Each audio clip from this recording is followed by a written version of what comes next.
Nagningning sa red carpet ang Kapuso stars, personalities at executives na dumalo sa Beyond 75, the GMA Network 75th Anniversary Special kagabi. Saksi si Nelson Canlas. Rumampa sa red carpet with their glamorous attire sina Kapuso Primetime King and Queen Dingdong Dantes at Marian Rivera, Asia's multimedia star Alden Richards, at Kapuso Primetime Princess Barbie Portesa. Very, very proud. Dito na ako lumaki. So kumbaga, yung paghulma sa akin bilang isang tao talaga, malaking parte doon yung GMA. Ito talaga yung aming tahanan literal.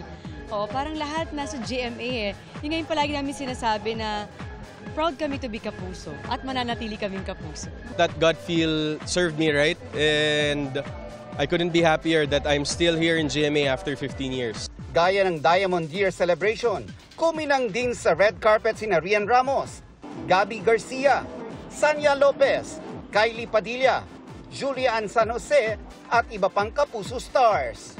Dumalo rin ang mga personalidad ng GMA Integrated News at GMA Public Affairs gaya ni Saksi Anchor Pia Arcangel, Mel Tiangco, Vicky Morales, Emil Sumangil, Arnold Clavio, Ivan Mayrina, Ato Maraulio, Connie Sison, Rafi Tima, Marisu Mali, Howie Severino at Jessica Soho.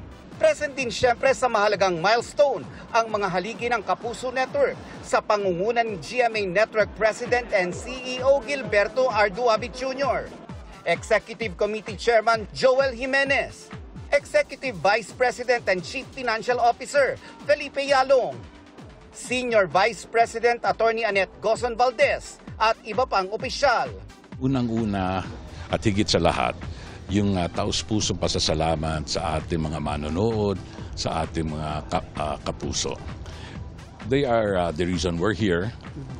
So for the last 75 years, naging karangalan at privilege natin na paglingkuran sila. And we look forward to the next 75 years of being one with the Filipino. Mapapanood ang Beyond 75, the GMA Network 75th Anniversary Special sa July 12. Dito lang sa GMA. Para sa GMA Integrated News, Nelson Canlas ang inyong saksi. Mga Kapuso, maging una sa saksi. Mag-subscribe sa GMA Integrated News sa YouTube para sa iba't ibang balita.